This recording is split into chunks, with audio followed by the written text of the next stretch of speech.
We come into this world as pure consciousness, as a blank slate. But then as we move through it, especially in our formative years, layers of separation are added onto the lens through which we perceive the world. And we become engrossed or blinded by this illusion of separation in the physical realm. We come to see ourselves as separate from them and that and those, when in reality we are all literally God wearing different masks, experiencing different perspectives of the same reality. And so when we shift our perspective from one of separation to one of unity, it changes the way that we perceive and interact with the world. And since the world itself is a mirror, the way that the world perceives and interacts with us changes as well. But like with any mirror, the world ain't gonna smile at you till you smile at it. A mirror don't smile at you till you smile first. It starts from within. As within, as without, as on heaven down on earth. The thing is though, it's one thing to carry this knowledge and this understanding, but then to actually practice it in day-to-day life is where the real challenge begins. Especially when the old perspective of separation through which we've seen the world for so long decides to test this new perspective of unity. It's the old frequency testing the new frequency as you're trying to shift. People will test you. External circumstances outside of your control will test you.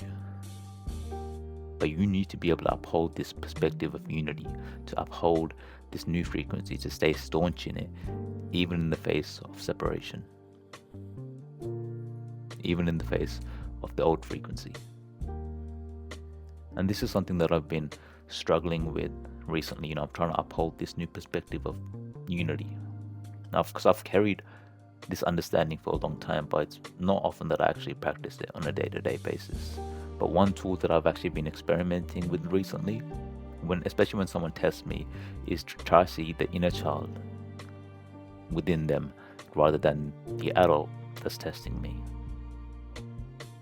And that's not to say bend over backwards and let them walk all over you, but try to meet their ego-driven actions with your soul rather than your ego. Because ego met by ego, there's always separation. But when ego is met by soul, there's at least the possibility of unity. And if even then they're not willing or able to rise to meet you at your level, don't fall down to theirs. Create the distance that you can to not allow yourself to be pulled down, and then maintain that new frequency, maintain that perspective of unity. Because if this newly elevated paradigm through which you're trying to see the world through can be pulled down consistently by external circumstances, you haven't truly shifted, you haven't truly risen. And the reason I said consistently is because you're gonna fall. It's a given, it's part of the game. And there's a law of rhythm in the Kabbalion. I don't know if I'm saying that shit right, but there's always gonna be swings of the pendulum from one side to the other.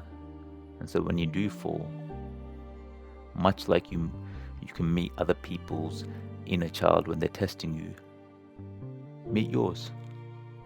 Because oftentimes the cycles that we keep falling into, or the ceilings that we can never seem to rise above, are a result of our inner child having created these cycles and these ceilings when we were in our formative years to protect us from some sort of trauma. And when I say trauma, it could be something as seemingly trivial as a teacher or a classmate calling you stupid when you try to answer a question confidently, yet incorrectly in class. And so now as an adult, you refrain from ever voicing your opinions or your ideas, even though you know your ideas and your opinions might provide some sort of value in professional or social settings. And every time this happens, you just get frustrated with yourself. I'm wondering why. Why can I not just say my idea? What's holding me back? But rather than getting frustrated with this part of you and trying to get rid of it, meet it with kindness and compassion and help it heal. Because you can't get rid of it. You may be able to push it down or ignore it temporarily, but it's always there, and it'll always rise back up, especially when you're trying to shift, when you're trying to elevate, when you're trying to rise. You can only rise if that part of yourself rises with you. But that requires it to heal, which in turn heals you. And so practical steps could be, when you do fall into these cycles, or when you can't seem to rise above a certain ceiling, meditate on it. And in doing so, you allow the space for this version of yourself, for this inner child version of yourself that created these cycles and these ceilings, to show itself without any pressure. And then envision and embody the current adult version of yourself meeting this inner child version of yourself. Just like you'd meet a hurt child in real life who might have fallen and scraped their knee, with kindness and compassion. And instead of assuming you know what it needs, ask it, what does it need right now? And that could be to be heard, or to rest, or space to feel, and then give it that, whatever it needs. And that's not to say that the healing will happen instantaneously, especially because you've been stuck in this old paradigm for so long. It might take a little while, but with time and effort and trust in the process, it'll happen. It's inevitable. But yeah, stay blessed.